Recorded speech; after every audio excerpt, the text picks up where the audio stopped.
തൃശൂർ നഗരത്തെ ഭക്തിസാന്ദ്രമാക്കിയ ശിവരാത്രി ആഘോഷങ്ങൾക്കിടയിൽ കേന്ദ്രമന്ത്രി സുരേഷ് ഗോപി നടത്തിയ അപ്രതീക്ഷിത യാത്ര രാഷ്ട്രീയ വൃത്തങ്ങളിലും പൊതുജനങ്ങൾക്കിടയിലും വലിയ ചർച്ചയായിരിക്കുകയാണ്. വടക്കുംനാഥ ക്ഷേത്രത്തിന്റെ പരിസരത്തരങ്ങേറിയ ഈ സംഭവം ഒരു കേന്ദ്രമന്ത്രിയുടെ സാധാരണക്കാരനായുള്ള പെരുമാറ്റമായും അതേസമയം തന്നെ വലിയൊരു സുരക്ഷാ വീഴ്ചയും രണ്ട് തട്ടിലാണ് വിലയിരുത്തപ്പെടുന്നത്. ശിവരാത്രി മഹാപരിക്രമയാത്രയുടെ ഭാഗമായി ക്ഷേത്ര ദർശനത്തിനും മറ്റ് ചടങ്ങുകൾക്കുമായി എത്തിയതായിരുന്നു അദ്ദേഹം. ചടങ്ങുകൾ പൂർത്തിയാക്കി മടങ്ങാനൊരുങ്ങിയ ഘട്ടത്തിലാണ് നാടകീയമായ സംഭവ വികാസങ്ങൾ അരങ്ങേറിയത്. സാധാരണഗതിയിൽ ഒരു കേന്ദ്രമന്ത്രി എത്തുമ്പോൾ കൃത്യമായ സുരക്ഷാ വലയവും പൈലറ്റ് വാഹനങ്ങളും അനുഗമിക്കാറുണ്ട്.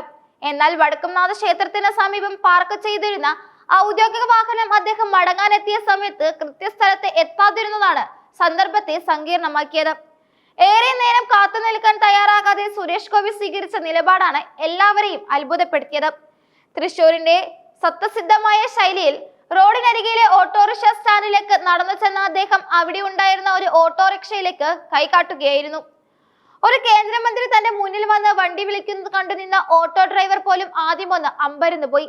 സുരേഷ് ഗോപി ഓട്ടോറിക്ഷയിൽ കയറിയതിന് പിന്നാലെ അദ്ദേഹത്തിന്റെ പേഴ്സണൽ സെക്യൂരിറ്റി ഓഫീസർ അഥവാ ഗൺമാൻ കാര്യങ്ങൾ പെട്ടെന്ന് തന്നെ നിയന്ത്രണത്തിലാക്കി. മന്ത്രിയെ തനിച്ചുവിടാൻ സാധിക്കാത്തത് കൊണ്ട് ഗൺമാൻ വേഗത്തിൽ ഓട്ടോ ഡ്രൈവർക്കൊപ്പം മുൻ സീറ്റിൽ സ്ഥാനം പിടിച്ചു. സുരേഷ് ഗോപിയോടൊപ്പം ഉണ്ടായിരുന്ന BJP നേതാവും അദ്ദേഹത്തിനോടൊപ്പം പിന്നിലെ സീറ്റിലിരുന്നു. നിമിഷങ്ങൾക്കകം തന്നെ ഓട്ടോറിക്ഷയിൽ തൃശൂർ രാമനിലയത്തിലേക്ക് തിരിക്കുകയും ചെയ്തു.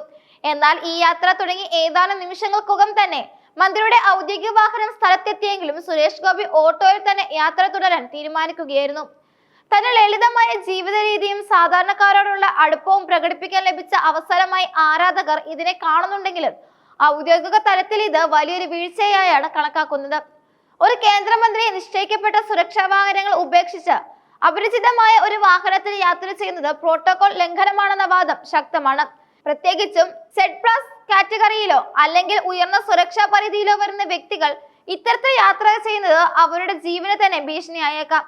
തൃശൂരിലെ ഗതാഗത കുരുക്കോ അല്ലെങ്കിൽ ആശയവിനിമയത്തിലെ പോരായ്മയോ ആയിരിക്കാം ഔദ്യോഗിക വാഹനം വൈകാൻ കാരണമെന്ന് കരുതപ്പെടുന്നുണ്ടെങ്കിലും പോലീസ് വകുപ്പിന്റെയും മന്ത്രാലയത്തിന്റെയും ഭാഗത്തു നിന്നുള്ള വീഴ്ചയാണ് ഇതെന്ന ആക്ഷേപം ഉയർന്നു കഴിഞ്ഞു.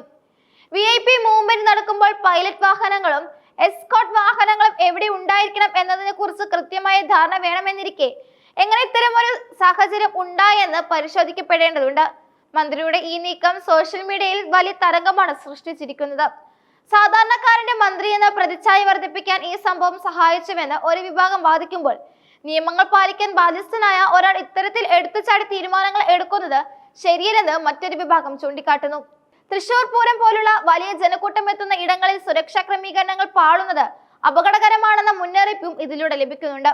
ഇതിനു മുൻപും സുരേഷ് ഗോപി തന്റെ ഔദ്യോഗിക പദവികൾക്കിടയിലും ജനങ്ങളിലേക്ക് ഇറങ്ങിച്ചെല്ലുന്ന രീതികൾ സ്വീകരിച്ചിട്ടുണ്ടെങ്കിലും ഒരു പൊതുഗതാഗത സംവിധാനത്തെ ഇത്തരമൊരു സാഹചര്യത്തിൽ ആശ്രയിക്കുന്നത് ഇതാദ്യമായാണ്.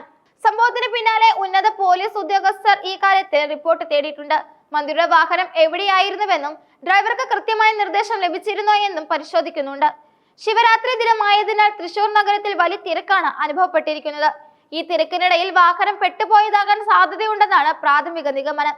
എങ്കിലും ഒരു മന്ത്രിക്ക് കാത്തു നിൽക്കേണ്ടി വന്ന സാഹചര്യം ഒഴിവാക്കാമായിരുന്നു. ജനപ്രതിനിധികൾ സുരക്ഷാ മാനദണ്ഡങ്ങൾ ലംഘിക്കുന്നത് തെറ്റായ കീഴ്വഴക്കം സൃഷ്ടിക്കുമെന്ന വിമർശനവും നിലനിൽക്കുന്നുണ്ട്. ഏതായാലും വടക്കുംനാഥന്റെ മണ്ടിൽ നടന്ന ഈ ഓട്ടോ യാത്ര തൃശൂർക്കാരുടെ ഇടയിൽ വരും ദിവസങ്ങളിലും സജീവ ചർച്ചയായി തുടരുമെന്നത് ഉറപ്പാണ്.